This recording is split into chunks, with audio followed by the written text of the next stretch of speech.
Hello everyone, welcome to Lucky Education. और आज हम डिस्कस करेंगे fundamentals of human geography, class 12 की जो ज्योग्राफी है। इस बुक के 150 क्वेश्चंस हम डिस्कस करेंगे विद देयर आंसर्स। ठीक है, तो कई बच्चों की रिक्वेस्ट आ रही थी, सर क्वेश्चन तो आपने डाल दिए बट अगर इनके शॉर्ट क्वेश्चंस के आंसर भी मिल जाए तो मज़ा आ जाए।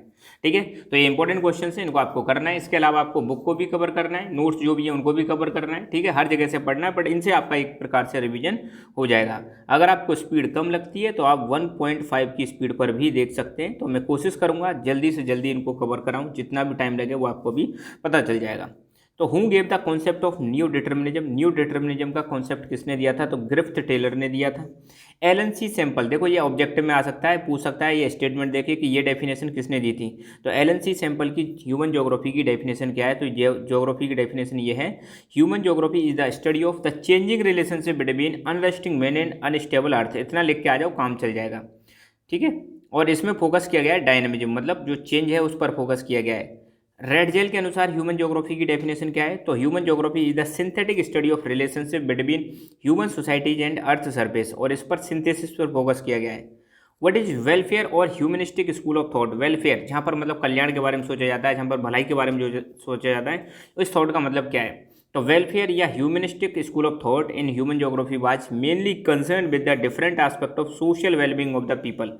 मतलब इस अप्रोच में क्या किया जाता है, लोगों की सोशल वेलबिंग, सामाजिक अच्छाई, मतलब उस पर फोकस किया जाता है कि कैसे लोगों को हम अच्छा कर सकते हैं, उनकी कंडीशंस को इम्प्रूव कर सकते हैं। तो इसमें आते हैं हाउसिंग, हेल्थ, एजुकेशन। तो इनसे क्या होगा, अगर इन पर फोकस करेंगे तो लोगों का क्या होगा, डेवलपमेंट होगा। What is radical school of thought? Radical school of thought कौन सा है? तो ध्यान रखना, रेडिकल स्कूल ऑफ थॉट जो है ये कार्ल मार्क्स की आइडियोलॉजी पर आधारित है, और ये मार्क्सियन थ्योरी को एम्प्लॉय करता है। किस में एम्प्लॉय करता है? एम्प्लॉय करने का मतलब यूज करना। तो आपको पता है हमारे सोसाइटी में कई सारी समस्याएं, जैसे पॉवर्टी, डिप्रीवेशन, सोशल इनइक्वलिटी। तो इनको अगर ख़त्म करना है तो ये रेडिकल स्कूल ऑफ थॉट क्या कहता है कि मार्क्सियन थ्योरी को अप्लाई करो। यहाँ पर अगर मार्क्सियन थ्योरी को अप्लाई करोगे तो ये समस्याएं खत्म हो जाएंगी। और मार्क्सियन थ्योरी किसके आधार पर है? कार्ल मार्क्स के आइडिया से प्रभावित है। और कार्ल मार्क्स क्या कहते हैं, अगर सोसाइटी में हमें अगर जो इनइक्वलिटी है उसको अगर ख़त्म करना है तो हमें क्या करना पड़ेगा, पावर जो है, जो कमज़ोर वर्ग के लोग हैं, जो लोअर वर्ग के लोग हैं, उनको पावर देनी पड़ेगी, कैपिटलिज्म को ख़त्म करना पड़ेगा, सोशलिज्म को लाना पड़ेगा, तब जाके हम इक्वलिटी ला सकते हैं। तो contemporary social problems were related to development of capitalism. इस थॉट के अनुसार ये कह रहे हैं कि आज की डेट में जो समस्या है वो किसकी वजह से हैं? कैपिटलिज्म की वजह से। तो ये कहते हैं कैपिटलिज्म को हटा दो। कौन कहते हैं? मार्क्सिस्ट थ्योरी कहती है। Name the sub fields of human geography. Human geography के सब फील्ड कौन कौन से हैं? तो behavioural geography, military geography, geography of resources, geography of agriculture, geography of industries, cultural geography, historical geography. Exam में 2-3 पूछ सकते हैं, तो आप मैंने कई सारे लिख दिए हैं। पॉल पॉल बिडाल डी ला ब्लाच, ये एक व्यक्ति हैं फ्रांस के। तो इनके अनुसार ह्यूमन ज्योग्राफी की डेफिनेशन क्या है? तो ये इनके अनुसार इनकी definition, human geography conception resulting from more synthetic knowledge of the physical laws governing our earth and the relationship between the living earth which inhabited. तो ये वाली डेफिनेशन ध्यान रखना। What do you understand by determinism और environmental determinism? 2 number में आ सकता है, बहुत इंपॉर्टेंट है। ठीक है, डिटर्मिनिज्म या इन्वायरमेंटल डिटर्मिनिज्म से आप क्या समझते हो, इसको अच्छी तरह से रट लेना। तो the situation in which natural forces are more powerful than the human endeavour is termed as environmental determinism. तो देखो ये एक ऐसी सिचुएशन है जहाँ पर इन्वायरमेंट डोमिनेट करता है। ध्यान रखना, इन्वायरमेंटल डिटर्मिनिज्म में क्या है, इन्वायरमेंट डोमिनेट करता है। किस पर डोमिनेट करता है? ह्यूमन पर, है ना। तो in it states that human activities are greatly influenced by the natural environment. तो इन्वायरमेंट जो है इंसान की एक्टिविटीज को क्या करता है, प्रभावित करता है। एग्जाम्पल दे रखा है, जैसे एस्किमोज लिविंग इन इग्लूज। आप देखोगे जो पोलर एरियाज हैं वहाँ पर बर्फ़ के जो घर बने होते हैं उनको इग्लू बोलते हैं, और उनमें ट्राइब्स रहती हैं उनको हम क्या बोलते हैं, इग्लू। तो यहाँ पर इंसान किसके हिसाब से रह रहा है? इन्वायरमेंट के हिसाब से रह रहा है। तो इन्वायरमेंट डोमिनेट कर रहा है किस पर? ह्यूमंस की एक्टिविटीज़ पर। पॉसिबिलिज्म क्या है? तो ये भी बड़ा इंपॉर्टेंट है, यहाँ से भी क्वेश्चन पूछने की बहुत ज़्यादा प्रोबेबिलिटी है।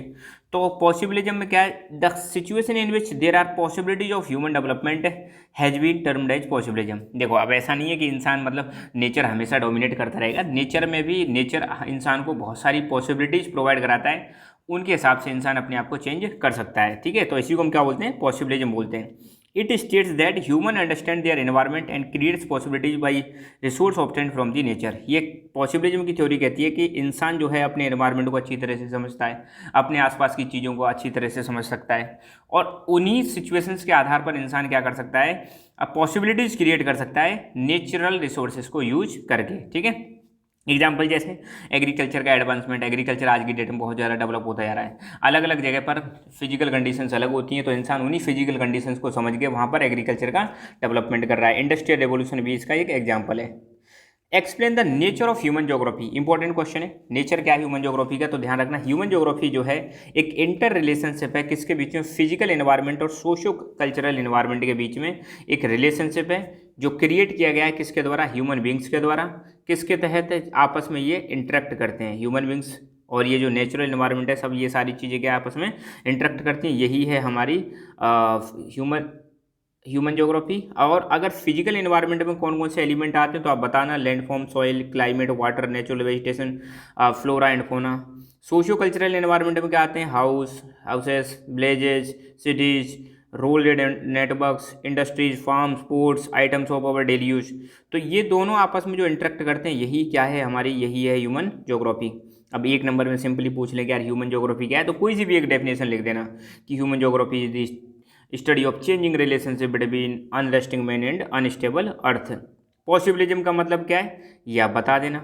Nature provided opportunities and human being make use of this and slowly nature gets humanised and starts bearing the imprints of human endeavour. मतलब वही है, नेचर बहुत सारी अपॉर्चुनिटीज प्रोवाइड करता है, इंसान उनका यूज करता है और धीरे धीरे नेचर इंसान के हिसाब से ढल जाता है। तो यहाँ पर आपको देखने को मिलेगा पॉसिबिलिज्म में जो है मैन डोमिनेट करता है किस पर, नेचर पर, with the help of technology.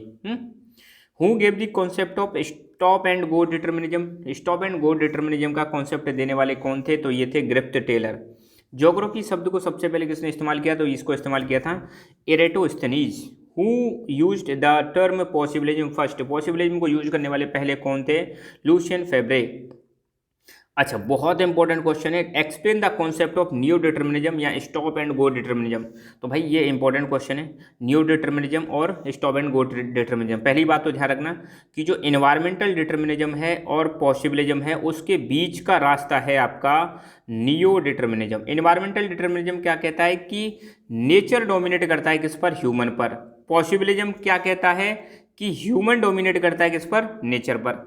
ठीक है, अब इनके बीच का रास्ता क्या है, इनके बीच का रास्ता है न्यू डिटर्मिनिज्म। देखो पॉसिबिलिज्म में क्या है, अगर इंसान को फ्री रन दे दिया जाए, उनको खुला छोड़ दिया जाए, तो इंसान क्या करेगा, नेचर को पूरी तरह से बर्बाद कर देगा, और बर्बाद कर देगा तो आने वाले समय में समस्या ही समस्या होंगी। एनवायरमेंटल डिटर्मिनिज्म क्या कहता है कि यहाँ पर नेचर डोमिनेट कर रहा है, इंसान बेचारा कुछ कर ही नहीं पा रहा है। तो न्यू डिटर्मिनिज्म क्या कह रहा है कि नहीं भाई, तुमको बिल्कुल ओल्ड स्टाइल में रहने की जरूरत नहीं है, और आज के हिसाब से आप अंधाधुंध जो रिसोर्सेज का एक्सप्लोटेशन कर रहे हो ये भी करने की जरूरत नहीं है। तो आपको बीच का रास्ता निकालना, वही है न्यू डिटर्मिनिज्म। और ये न्यू डिटर्मिनिज्म का कॉन्सेप्ट देने वाले व्यक्ति थे ग्रिफ्थ टेलर। ठीक है, ये कहते हैं कि हमें मध्यम मार्ग फॉलो करने की जरूरत है, मिडिल पाथ फॉलो करने की जरूरत है। किस किस के बीच का middle path, environmental determinism and possibilism के बीच में। न्यू डिटर्मिनिज्म शब्द देने वाले व्यक्ति यही है ग्रिफ्थ टेलर, और इसको एक और नाम दिया है स्टॉप एंड गो डिटर्मिनिज्म। तो ये कॉन्सेप्ट क्या कहता है, ये इंपॉर्टेंट है। The concept shows that neither is there a situation of absolute necessity nor is there is a condition of absolute freedom. तो ये कह रहे हैं कि हमें ऐसा नहीं है कि यार पूरी तरह से हम एनवायरनमेंट पे डिपेंड रहें और एनवायरनमेंट के हिसाब से चलें, ऐसी भी ज़रूरत नहीं है आपको रहने की, आप अपने हिसाब से चीज़ों को मॉडिफाई कर सकते हो। मगर आपको इतना भी नहीं करना कि जो मन में आए वो करो नेचर में, आपको मतलब इतनी भी फ्रीडम नहीं है। ठीक है, इसका मतलब ये है कि आपको बीच में चलने की ज़रूरत है। It means that human beings can कंकर नेचर बाई ओबेइंग इट। अगर हमें नेचर को कंकर करना है तो हम इसको पहले पालना करना पड़ेगा। एनवायरमेंटल डिटर्मिनिज्म क्या है, तो एनवायरमेंटल डिटर्मिनिज्म ये कह रहा है कि जो लैंडस्केप है, हमारा जो क्लाइमेट है, ये डोमिनेट करता है ह्यूमन एक्शंस एंड बिहेवियर पर। पॉपुलेशन का मतलब क्या है, तो देखो किसी पर्टिकुलर एरिया में रहने वाले जो लोगों की संख्या है उसी को हम क्या बोलते हैं, पॉपुलेशन बोलते हैं। तो the population denotes the number of people living in an area over the earth. Population distribution का मतलब क्या है, पॉपुलेशन डिस्ट्रीब्यूशन मतलब किसी पर्टिकुलर एरिया में पूरी दुनिया में लोग कैसे कैसे डिस्ट्रीब्यूटेड हैं, the way people are spaced over the earth surface, इसी को हम बोलते हैं पॉपुलेशन डिस्ट्रीब्यूशन। और आपको पता है पॉपुलेशन डिस्ट्रीब्यूशन जो है अनइवन है, कहीं पे लोग ज़्यादा हैं, कहीं पे लोग कम है। लगभग 10% एरिया में आपको देखने को मिलेगा, दुनिया में जो 10% एरिया है वहाँ पर 90% पॉपुलेशन रहती है, जबकि 90% एरिया पर 10% पॉपुलेशन रहती है। इट मीन्स पॉपुलेशन डिस्ट्रीब्यूशन बहुत ही ज़्यादा हाईली अनइवन है। Which is the most populated country of the world, आपको पता ही है China. Which is the most populated continent, तो आपको पता है एशिया। भारत कौन से नंबर पर आता है कंट्रीज में पॉपुलेशन के मामले में, तो सेकंड नंबर पर आता है। जॉर्ज बी क्रेसी ने एशिया के पॉपुलेशन डिस्ट्रीब्यूशन के बारे में क्या कहा, तो जॉर्ज बी क्रेसी जो कि एक अमेरिका के ज्योग्राफर हैं, इन्होंने कहा कि एशिया में बहुत सारे प्लेसेस तो ऐसे हैं जहाँ पर बहुत कम लोग रहते हैं और कुछ प्लेसेस ऐसे हैं यहाँ पे बहुत ज़्यादा लोग रहते हैं। ये कहा किसने, George B Cressey. Asia has many places where people are few and few places where people are very many, this is true about the pattern of population distribution of the world. Okay, और ये करें कि ये ऐसा नहीं है सिर्फ Asia में, ये चीज़ वर्ल्ड में भी आपको देखने को मिलेगी, दुनिया में भी। जैसे मैंने बताया था ना, 10% जगह ऐसी है जहाँ पे 90% पॉपुलेशन रहती है और 90% एरिया ऐसा है जहाँ पे 10% पॉपुलेशन रहती है। तो पॉपुलेशन डिस्ट्रीब्यूशन जो है आपका देखने को मिलेगा अनइवन है। Write the name of physical factors which affect the distribution of population, तो इसको सही कर लेना, यहाँ पे थोड़ी सी मिस्टेक हो गई है।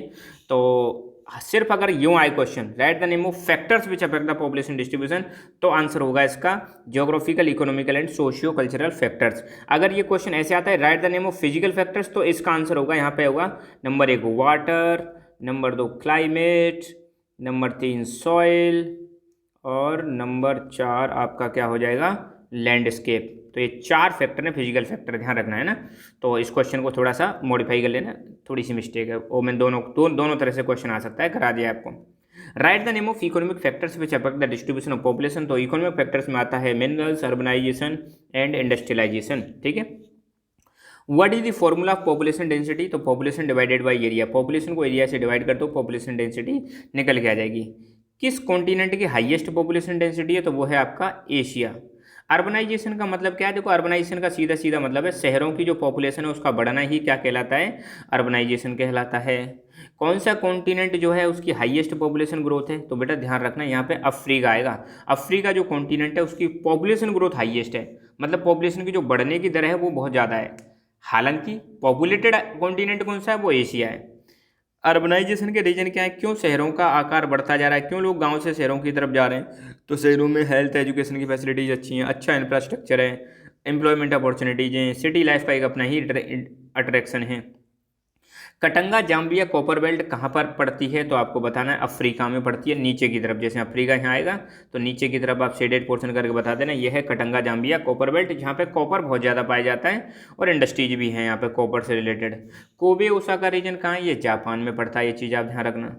Give the examples of areas having low density, तो ऐसे एरियाज के नाम बताने जहाँ पे दुनिया में कम डेंसिटी पाई जाती है, तो आप बताओगे north pole, south pole, hot deserts में जैसे Sahara, Kalahari, Arab, Thar. Cold deserts में क्या क्या आ जाएगा, सेंट्रल एशिया के ड्राई प्लेसेस, गोबी डेजर्ट ये आ जाएंगे। हाई रेनफॉल के एरिया आ जाएंगे जैसे इक्वेटर के आसपास हैं, जैसे Amazon basin of South America, Zaire basin of Africa. तो यहाँ पे आपको देखने को मिलेगा क्लाइमेट जो है बहुत ज़्यादा एक्सट्रीम है, कहीं पे बहुत ज़्यादा टेम्परेचर है, कहीं पे बहुत कम टेम्परेचर है, कहीं पे हैवी रेनफॉल है। इस वजह से यहाँ पे पॉपुलेशन डेंसिटी क्या है, कम है। Give the examples of areas having high density, तो ऐसे एरियाज के नाम बताने दुनिया में जहाँ पे पॉपुलेशन डेंसिटी बहुत ज़्यादा है, लोगों की संख्या जहाँ पे ज़्यादा है पर स्क्वायर किलोमीटर एरिया में। तो ये हैं north east part of USA, north west part of Europe, south east Asia, south Asia, east Asia. तो एशिया के तो 3 हो गए, इनको ध्यान रखना। पॉपुलेशन डेंसिटी को मेजर कैसे करते हैं, पर्सन्स पर स्क्वायर किलोमीटर, कि मान लो 1 किलोमीटर स्क्वायर एरिया है, इसमें कितने लोग रह रहे हैं, ये है मेजर करने का तरीका पॉपुलेशन डेंसिटी को।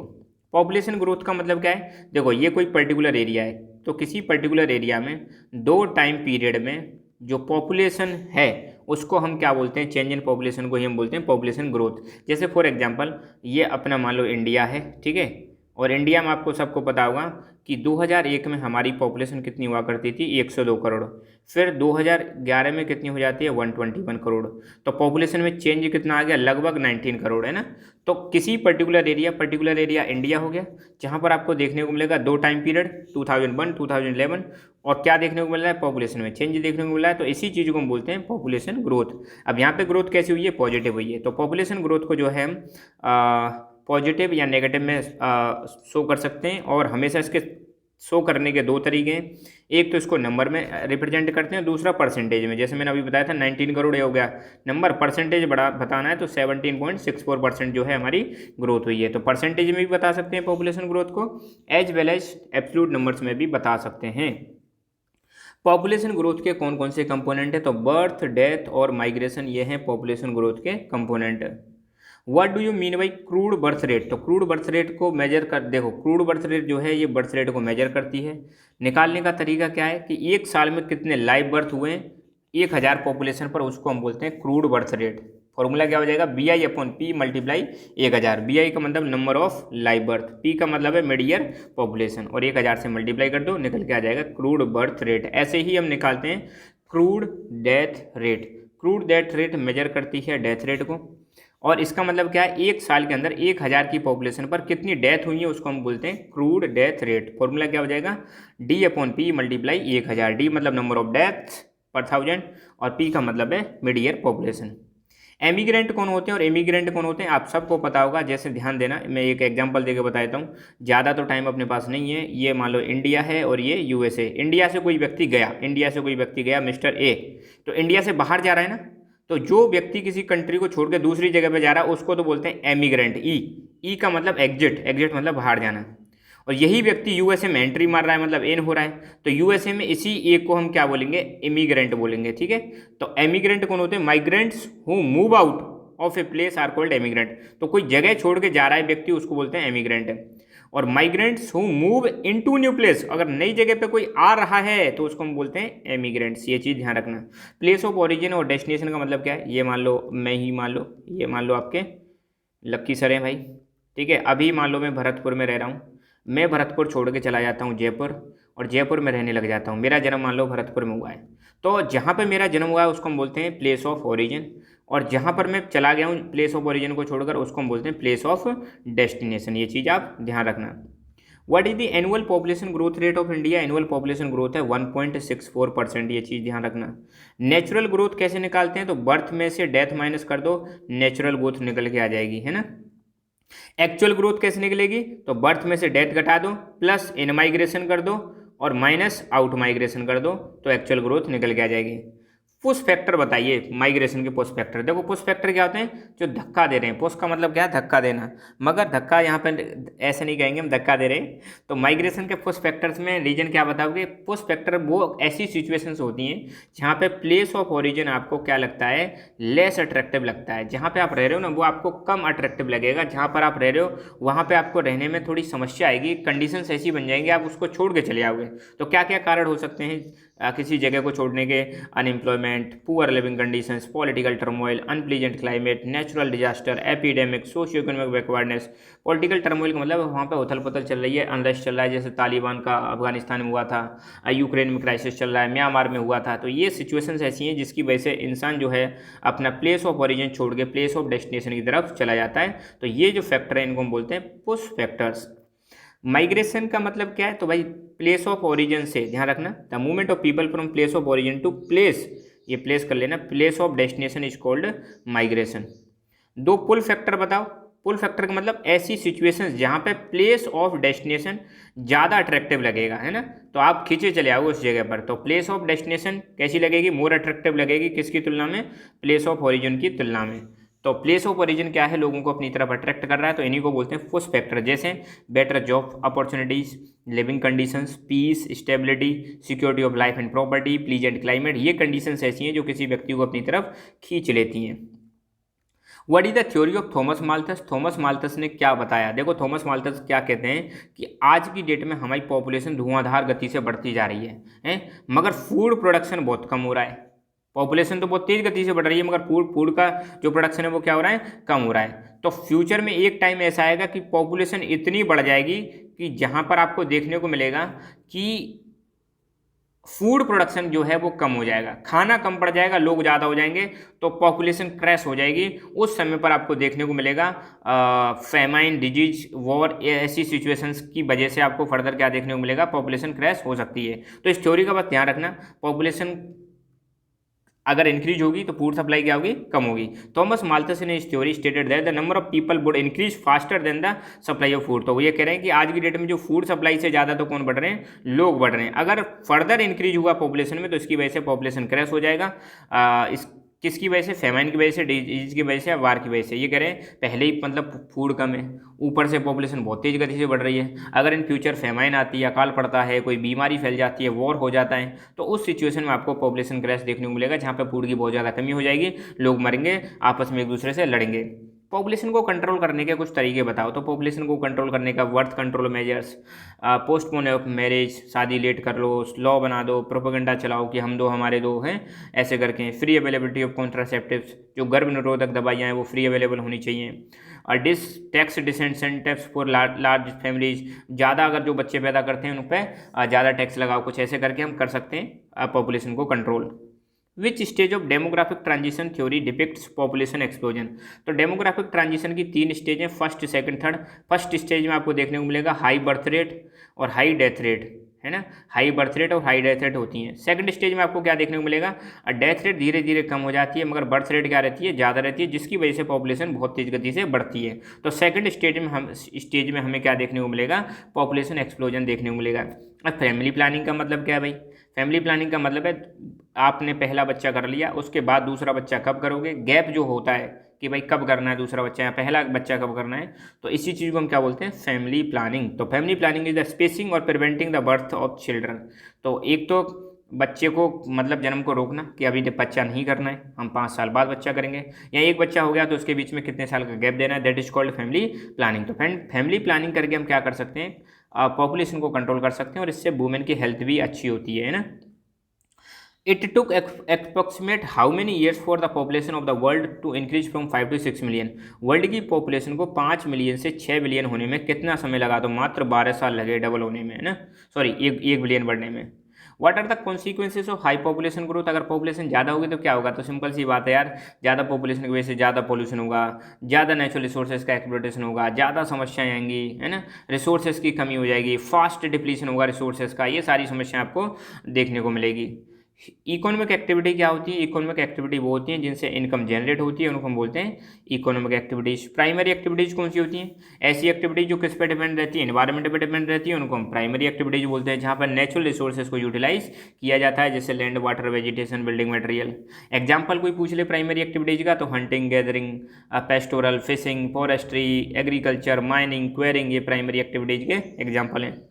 रेड कॉलर वर्कर्स कौन से होते हैं, तो जो प्राइमरी एक्टिविटी में काम करने वाले लोग हैं उनको हम बोलते हैं रेड कॉलर वर्कर्स, क्योंकि ये बाहर काम करते हैं इसलिए इनको रेड कॉलर वर्कर्स बोलते हैं। गैदरिंग का मतलब क्या है, गैदरिंग का मतलब सिंपल सी बात है इकट्ठा करना, है ना। तो प्रिमिटिव जो सोसाइटीज़ थी वो क्या करती थी, पहले प्लांट और एनिमल्स के जो प्रोडक्ट होते थे उनको क्या करते थे, एक्सट्रैक्ट करते थे या गैदर करते थे, किसके लिए, फूड, शेल्टर और क्लोथिंग के लिए। तो गैदरिंग कहाँ पर प्रैक्टिस की जाती है, हार्श क्लाइमेटिक कंडीशंस में गैदरिंग एक्टिविटी परफॉर्म की जाती है। Give the example of regions where gathering is being practised. तो वर्ल्ड में किन किन जगहों पर गैदरिंग की एक्टिविटी प्रैक्टिस की जाती है, तो हाई अल्टीट्यूड जोन्स और low altitude zones. High altitude zones में जैसे northern Canada, northern Eurasia, southern Chile. Low altitude में आ जाएगा आपका Amazon basin, tropical Africa, northern fringe of Australia, Australia का मतलब नॉर्थ वाला हिस्सा, interior parts of South Asia. इन जगहों पर आपको देखने को मिलेगी गैदरिंग की एक्टिविटी परफॉर्म की जाती है। व्हाट डू यू मीन भाई, चिकल। चिकल क्या है, तो भाई जो चेपोटा ट्री है उससे जो मिल्की जूस निकलता है उसको हम बोलते हैं चिकल, और इसी से चिंगम बनाते हैं, आपको पता होगा, है ना। Chicle is made from the milky juice of which tree. किस ट्री से बनती है चिकल, चेपोटा ट्री से। जो आप चिंगम खाते हो ना तो उसमें जो बचती आती है रबड़ सी, वो क्या है, चिकल है। और ये कहाँ से मिलती है, चेपोटा ट्री, और ये इसका मिल्की जूस निकलता है, उसको प्रोसेस करके चिकल बनाते हैं। In which region of the world best quality wine is produced. तो वर्ल्ड के किस रीजन में टॉप क्वालिटी की वाइन प्रोड्यूस की जाती है, तो वो है Mediterranean region. Which activity is known as oldest economic activity. किस एक्टिविटी को सबसे पुरानी इकोनॉमिक एक्टिविटी के नाम से जाना जाता है, तो वो है hunting and gathering. Nomadic herding का मतलब क्या है, तो नोमैडिक हर्डिंग या पेस्टोरल नोमैडिज्म एक पुरानी पुरानी एक्टिविटी है, प्रिमिटिव सब्सिस्टेंस एक्टिविटी है, जहाँ पर लोग जो हैं हर्डर्स मतलब अब पशुओं को पालने वाले जो लोग हैं वो एनिमल्स पर डिपेंड रहते हैं। किसके लिए? Food, clothing, shelter, tools, transport. मतलब पहले के टाइम पे आपको पता है जानवरों पे बहुत ज़्यादा डिपेंडेंट रहते थे, और ये लोग जानवरों को एक जगह से लेकर दूसरी जगह पर ले जाते थे। किस लिए? पास्चर के लिए और पानी के लिए, मतलब अब उनके फोडर के लिए और पानी के लिए। तो जानवरों पे जो डिपेंड रहने वाली एक्टिविटी है वो है नोमैडिक हर्डिंग। ये लोग जानवरों को एक जगह से दूसरी जगह ले जाते थे। ट्रांसह्यूमेंस का मतलब क्या है? अब ट्रांसह्यूमेंस आपको पता होगा, ये भी एक सीजनल मूवमेंट है। किसका? सीजनल मूवमेंट है आपके कुछ ट्राइब्स का। तो आप देखोगे हिली एरियाज में, जैसे हिली एरियाज में क्या देखने को मिलेगा? ये नीचे वाला वैली एरिया, ये ऊपर वाला टॉप एरिया है। तो जब गर्मियाँ आती हैं तो लोग जो है अपने गाय भैंस अपने जानवरों को लेकर कहाँ पहुँच जाते हैं? ऊपर पहुँच जाते हैं पास्चर एरिया में। सर्दियाँ आती हैं तो ऊपर से कहाँ जाते हैं? नीचे आ जाते हैं। ये जो मूवमेंट है सीजन के हिसाब से, इसको हम बोलते हैं ट्रांसह्यूमेंस। तो the process of migration from plain areas to pasture on mountain during summers and again from mountain pastures to plain areas during winter is known as transhumance. ठीक है, सर्दियों में तो नीचे आ जाते हैं माउंटेन से, और गर्मियों में ऊपर चले जाते हैं पास्चर लैंड पर, वहाँ पर चारागाह होते हैं। तो इसी सीजनल मूवमेंट को हम बोलते हैं ट्रांसह्यूमेंस। तो हिमालय वाला जो रीजन है अपना भारत का, वहाँ पर गुज्जर्स, बकरवाल्स, गड्डीज, भोटियाज, ये लोग जो हैं ये प्लेन से माउंटेन में जाते हैं समर में, और प्लेन से नीचे आ जाते हैं, माउंटेन से प्लेन में आ जाते हैं विंटर सीजन में। विटीकल्चर क्या है? देखो, जो अंगूरों का जो मतलब आप खेती करते हैं ना, उसी को हम क्या बोलते हैं? Viticulture. Viticulture is the cultivation and harvesting of grapes. What do you mean by truck farming? Truck farming का मतलब क्या है? तो देखो, the regions where farmers specialise in vegetables only the farming is known as truck farming. तो जिस area में only vegetable grow करते हैं वहाँ पर जो फार्मिंग की जाती है उसको ट्रक फार्मिंग बोलते हैं। क्यों ट्रक फार्मिंग बोलते हैं? क्योंकि उस जगह से लेके मार्केट तक की दूरी जो है एक रात में कवर कर ली जाती है। किसके द्वारा? ट्रक के द्वारा। इसलिए इसको हम बोलते हैं ट्रक फार्मिंग। और यहाँ पर जो खेती है जो कौन सी की जाती है? वेजिटेबल्स ग्रो की जाती हैं। प्लांटेशन क्रॉप्स के एग्जांपल पूछ ले, 2 प्लांटेशन क्रॉप के एग्जांपल दो, तो यहाँ घने सारे मैंने लिख दिए। Tea, coffee, cocoa, rubber, cotton, palm oil, sugar cane, bananas, pineapples, ये हो जाएंगे आपकी plantation crops. Write the name of Himalayan tribes which practise transhumance. तो अभी हमने देखा था हिमालयन ट्राइब्स के नाम बताने जो ट्रांसह्यूमेंस को प्रैक्टिस करती हैं, तो वो हैं गुज्जर्स, बकरवाल्स, गड्डीज और Bhotias. What type of agriculture activities practised in permanent ranches? Permanent जो रेंचेज होते हैं वहाँ पर किस टाइप की एक्टिविटी परफॉर्म की जाती है? तो वो है commercial live stock rearing.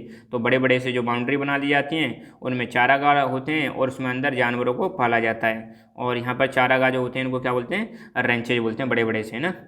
What are the other names of primitive subsistent agriculture? पुरानी जो आपकी जो प्रिमिटिव सब्सिस्टेंस एग्रीकल्चर है, जिसमें आपने देखा होगा प्लांट को हम कट कर देते हैं, कट करने के बाद उनको जला देते हैं, राख जो है मिट्टी में मिला देते हैं, और तो इसके क्या और नाम हैं? तो ये बड़े इंपॉर्टेंट हैं। तो नॉर्थ ईस्ट इंडिया में इसको जूमिंग की खेती कहते हैं, इसको स्लैश एंड बर्न एग्रीकल्चर भी कहते हैं, है ना, शिफ्टिंग कल्टीवेशन भी कहते हैं। सेंट्रल अमेरिका और मैक्सिको में इसको मिल्पा कहते हैं। इंडोनेशिया और मलेशिया में इसको लडांग के नाम से जानते हैं। भारत में प्लांटेशन क्रॉप्स को कौन लेकर आया? तो इसको लेकर आए थे यूरोपियंस। मिक्स फार्मिंग का मतलब क्या है? देखो, जब आप फसल के साथ साथ जानवरों को भी पालो तो इसको हम क्या बोलते हैं? मिक्स फार्मिंग बोलते हैं। वर्ल्ड के किस रीजन में ऑलिव्स और फिग्स को ग्रो किया जाता है?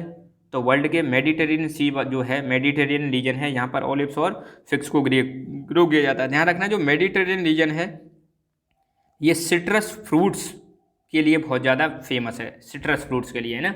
इसको ऑर्चर्ड ऑफ द वर्ल्ड भी बोला जाता है। और यहाँ पे क्लाइमेट बहुत ज़्यादा सुहावना है, प्लीजेंट है, पॉपुलेशन भी खूब पाई जाती है ना। Write the name of areas where dairy farming is practised. तो दुनिया में किन किन जगहों पर डेयरी फार्मिंग प्रैक्टिस की जाती है?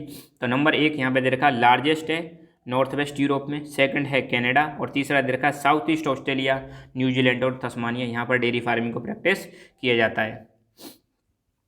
What do you mean by factory farming? तो देखो, फैक्ट्री फार्मिंग में क्या है, जो आपके सिटी वाले जो एरिया होते हैं उसके आसपास जो एनिमल रियरिंग की जाती है या जो फसलें उगाई जाती हैं उसको हम बोलते हैं फैक्ट्री फार्मिंग।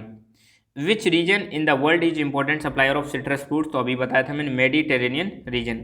माइनिंग का मतलब क्या है? माइनिंग एक, देखो, जमीन से जो मिनरल्स हैं, मिनरल्स को निकालने का जो प्रोसेस है, एक्सट्रैक्ट करने का जो प्रोसेस है, उसी को हम क्या बोलते हैं? माइनिंग बोलते हैं। ओपन कास्ट माइनिंग किसे कहते हैं, है ना? किस माइनिंग को ओपन कास्ट माइनिंग के नाम से जाना जाता है? तो देखो, जो सरफेस पर माइनिंग करते हैं, ऊपर खुले एरिया में जो माइनिंग करते हैं, कुछ मिनरल्स जो है अर्थ की सरफेस पर पाए जाते हैं, तो वहाँ से सरफेस से डायरेक्टली मिनरल्स को जो निकाला जाता है उसको हम बोलते हैं सरफेस माइनिंग या ओपन कास्ट शाफ्ट माइनिंग, ये सबसे चीपेस्ट वे है क्योंकि इसमें ज़्यादा खर्चा नहीं आता, मिनरल्स ऊपर पाए जाते हैं, बड़े बड़े गड्ढे खोदने की ज़रूरत नहीं पड़ती है ना, ज़्यादा लेबर लगाने की ज़रूरत नहीं पड़ती है। In which country cooperative movement is most successful, किस कंट्री में कोऑपरेटिव मूवमेंट जो है सबसे ज़्यादा सक्सेसफुल है, तो आंसर है डेनमार्क।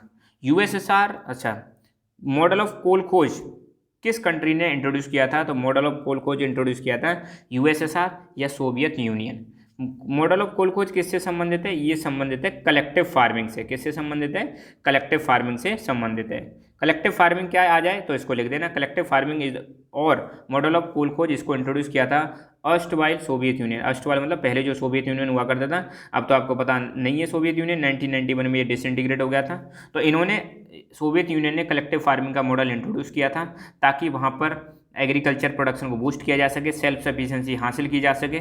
यहाँ पे क्या होता है, फार्मर्स अपनी ज़मीन को इकट्ठा कर लेते हैं और एक साथ उस पर खेती करते हैं, ठीक है, पर्सनल यूज के लिए कुछ प्लॉट वो अपने लिए रख लेते हैं, ये भी चीज़ ध्यान रखना। Which mining is known as soft mining, तो अंडरग्राउंड माइनिंग को ही हम सॉफ्ट माइनिंग बोलते हैं। प्रिमिटिव सब्सिस्टेंट एग्रीकल्चर को किस नाम से जाना जाता है मेक्सिको में, मिल्पा के नाम से। Growing of flowers is known as floriculture. और मैन्युफैक्चरिंग का मतलब क्या है, देखो मैन्युफैक्चरिंग का सिंपल सा मतलब होता है मेकिंग बाई हैंड, हाथों से बनाना, मगर आज की डेट में इसका मतलब ये है मशीनों से बनाना भी है, ठीक है। मैन्युफैक्चरिंग मतलब किसी चीज़ का निर्माण करना, है ना।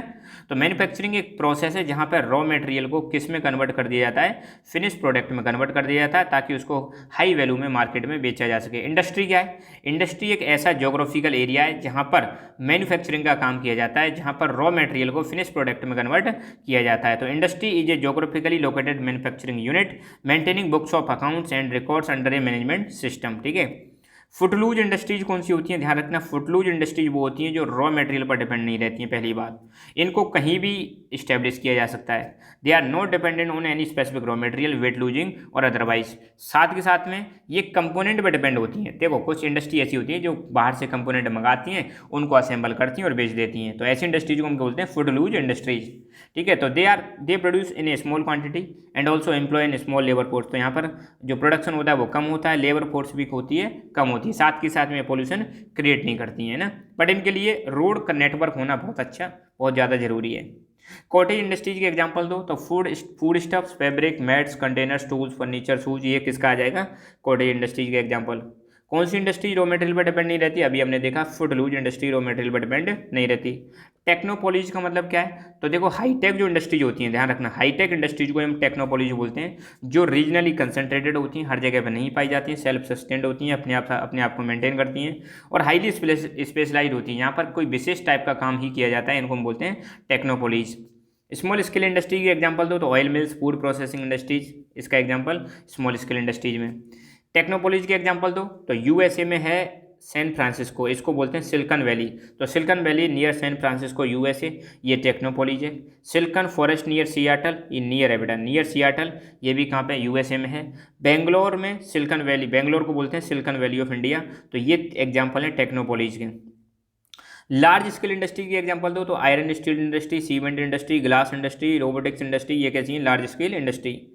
किस प्लेस को सिलिकॉन वैली ऑफ इंडिया के नाम से जाना जाता है, तो वो है बेंगलोर। एग्रो बेस्ड इंडस्ट्री की एग्जांपल दो, तो food processing, pickles, fruit juices, beverage, spices, oil fats, textiles.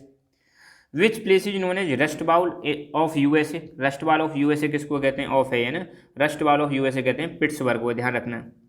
What do you mean by term agglomeration economies, देखो कोई बड़ी बड़ी कंपनी है, ये बड़ी बड़ी कंपनी है, इससे छोटी छोटी कंपनियों को क्या होता है, फ़ायदा होता है, ठीक है। तो आप ध्यान रखना, कई सारी जो छोटी छोटी इंडस्ट्रीज बड़ी इंडस्ट्रीज से या दूसरी इंडस्ट्रीज से क्या होती हैं, फ़ायदा पहुंचता है इनको। तो ये जो फ़ायदा पहुंच रहा है ना, छोटी छोटी इंडस्ट्री को जो बेनिफिट पहुंच रहा है किसी बड़ी इंडस्ट्री से, इसी फायदे को हम बोलते हैं एग्लोमेरेशन इकोनॉमीज। हाईटेक इंडस्ट्रीज की एग्जांपल दो, तो robotics on assembly line, robots को यूज करना किसी लाइन में। Electronic control of smelting and refining process, computer aided design and manufacturing, ये एग्जांपल हैं हाईटेक इंडस्ट्रीज के। Which raw material is used in iron and steel industry, iron और steel industry में कौन सा रॉ मटेरियल यूज होता है, तो iron ore, coal, manganese, limestone. Mineral based industries के एग्जांपल दीजिए, तो एल्युमिनियम, कॉपर, सीमेंट, ज्वेलरी की इंडस्ट्री जो है ये है mineral based industry. Which place is known as Silicon Valley of USA, किस प्लेस को सिलिकॉन वैली ऑफ यूएसए कहते हैं, तो वह है San Francisco. Who are the white collar workers, white collar worker कौन से होते हैं? देखो जो प्रोफेशनल वर्कर होते हैं, जो ऑफिस में काम करते हैं, उनको हम बोलते हैं व्हाइट कॉलर वर्कर्स। तो ये white collar worker is a person who perform professional desk managerial administrative work, they are highly skilled. और ये कहाँ पर काम करते हैं? ऑफिस में काम करते हैं। केमिकल बेस्ड इंडस्ट्री की एग्जांपल दो तो synthetic fibre industry, plastic industry.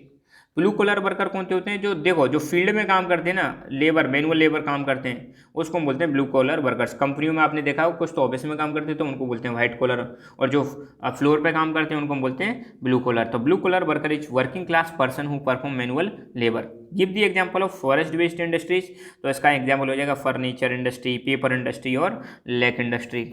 Give the example of basic industries. Basic industries आपको पता है ऐसी इंडस्ट्रीज होती हैं जो ऐसा मटेरियल प्रोड्यूस करती हैं जिसको फर्दर रॉ मटेरियल की तरह इस्तेमाल किया जा सके।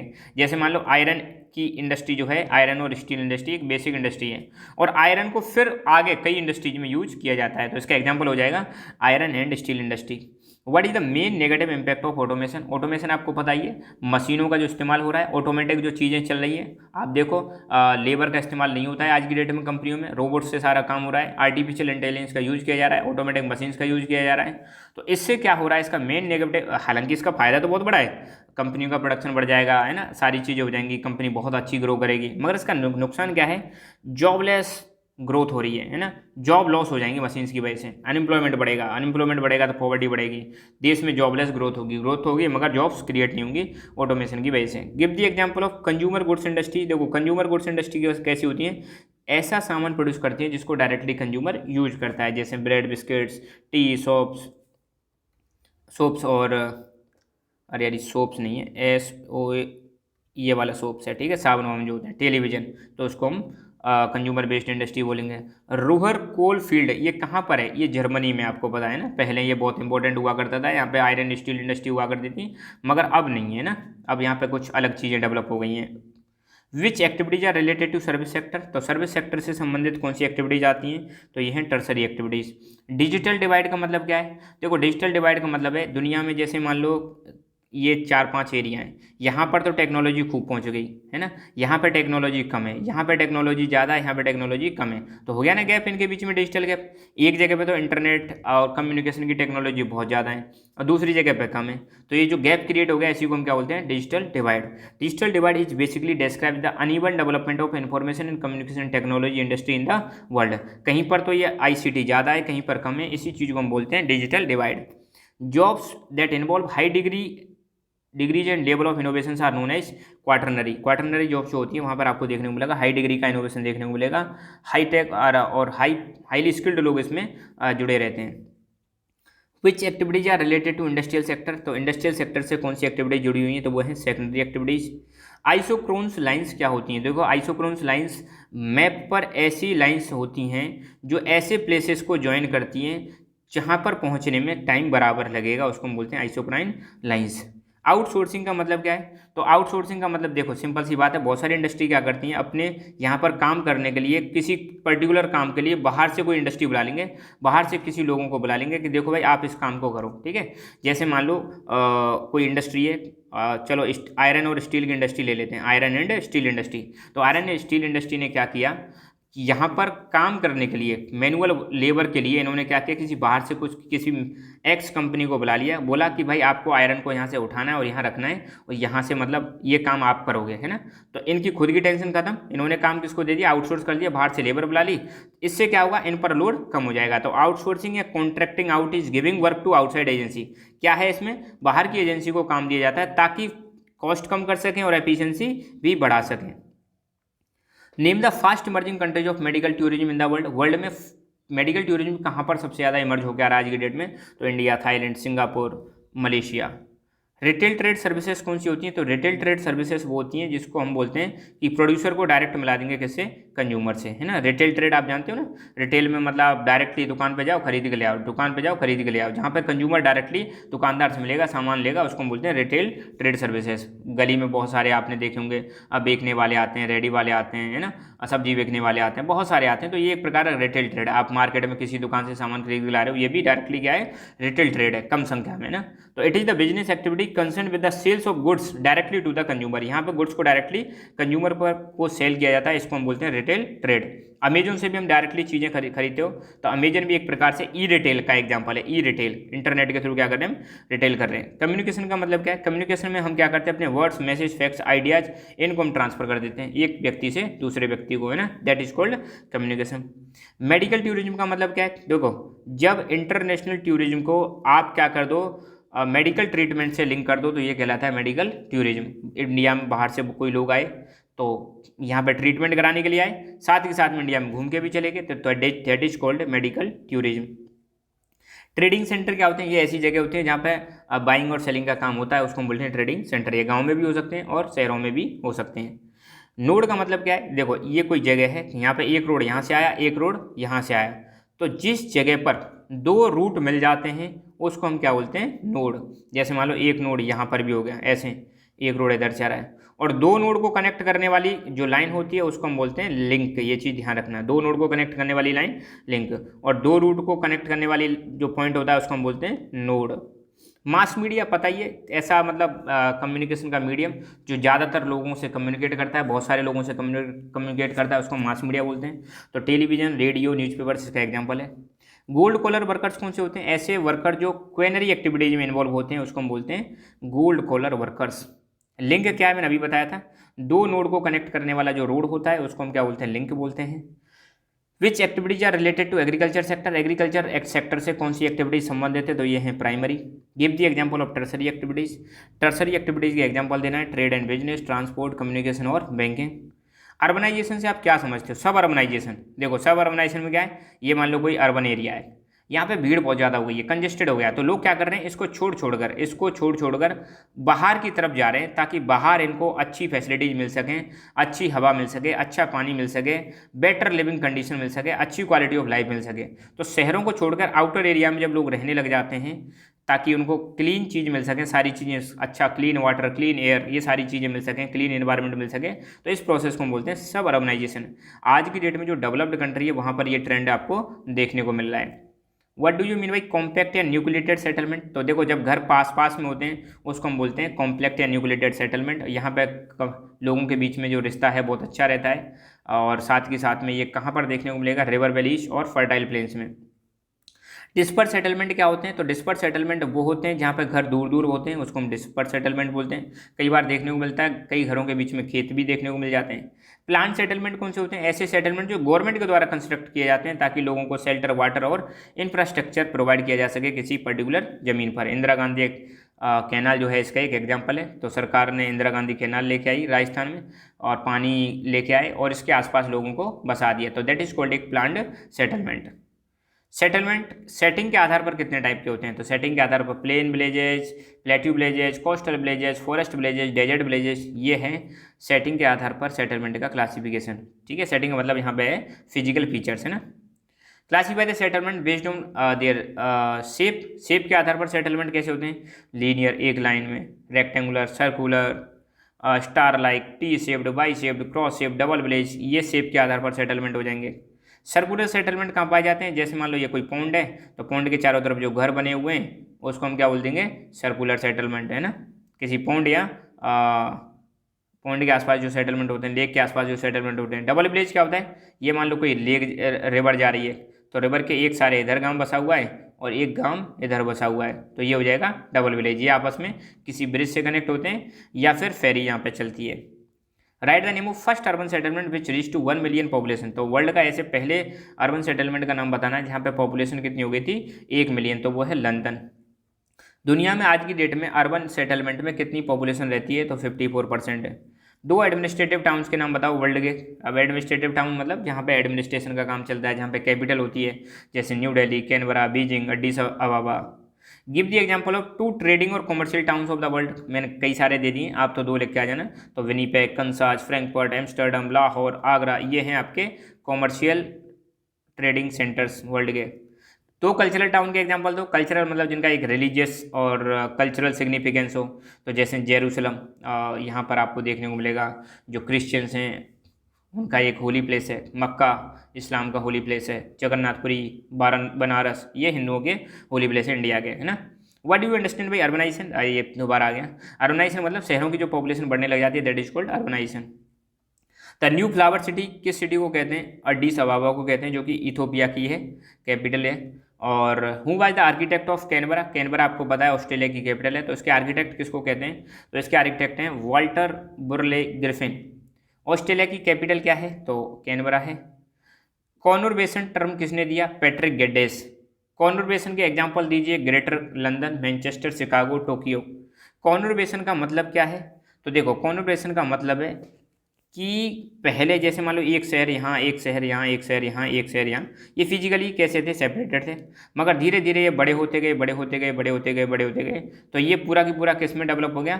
एक बड़ा अर्बन डेवलपमेंट है, यहाँ पे बड़ा एरिया देखने को मिलेगा जहाँ पे अर्बन एरिया मिल रहा है, तो इसी को हम क्या बोलते हैं? कॉन्वर्बेशन। देखो, conurbation apply to a large area of urban development that resulted from the merging of originally separated towns और सिटीज। पहले जो टाउन्स और सिटीज हुआ करते थे वो अलग अलग थे, मगर जैसे जैसे साइज बढ़ता गया तो ये सब क्या हो जाते हैं? मर्ज हो जाते हैं, तो इनको कंबाइंडली हम क्या बोलेंगे? कॉन्वर्बेशन बोलेंगे। तो right the name of city which crossed 1 million mark for the first time in the world, तो वो ये लंदन है। दोबारा क्वेश्चन आ गया है। मेगालोपोलिस वर्ड सबसे पहले किसने दिया? तो ये दिया जीन गॉटमैन ने, मेगालोपोलिस वर्ड को दिया था। मेगालोपोलिस का मतलब क्या है? तो ये एक प्रकार का अर्बन लैंडस्केप है। क्या है? अर्बन लैंडस्केप है, बहुत बड़ा एरिया है। जैसे यहाँ पे एग्जांपल दे रखा है कि यूएसए में एक जगह है बोस्टन और दूसरी जगह है वॉशिंगटन, तो बोस्टन से वाशिंगटन का जो एरिया है ये पूरे को हम क्या बोल रहे हैं? मेगालोपोलिस। ठीक है, यहाँ पर आपको देखने को मिलेगा डेवलपमेंट देखने को मिलेगा, अर्बन डेवलपमेंट देखने को मिलेगा। आज की डेट में वर्ल्ड में कितने मेगा सिटीज़ हैं? तो ये हैं 31। ठीक है, तो यहाँ पर 150 क्वेश्चंस हमने कवर कर लिए हैं। सो थैंक यू और wish you all the best my dear ones, और आपके लिए बहुत बहुत शुभकामनाएं। और बिल्कुल बिंदास होकर पेपर देना है आपको ज्योग्राफी का, घबराना नहीं है। अपने नोट्स रिवाइज करो, अभी भी आपके पास वक्त है, बिल्कुल टेंशन लेने की जरूरत नहीं है। पेपर में सारे क्वेश्चन अटेंड करके आने, जो आ रहा है वो पहले करें, जो नहीं आ रहा है उसको बाद में करें, और कुछ ना कुछ उससे रिलेटेड उसमें जरूर लिख के आएँ। पेपर में एक भी क्वेश्चन छोड़ के मत आना, काटा पीटी कम से कम करनी है। ठीक है, एक बुक तो हमारे क्वेश्चन हो गए, दूसरे बुक के मैं कोशिश करूंगा अपलोड कर दूं कल, है ना। सो खुश रहो, मुस्कुराते रहो। जय हिंद, जय भारत।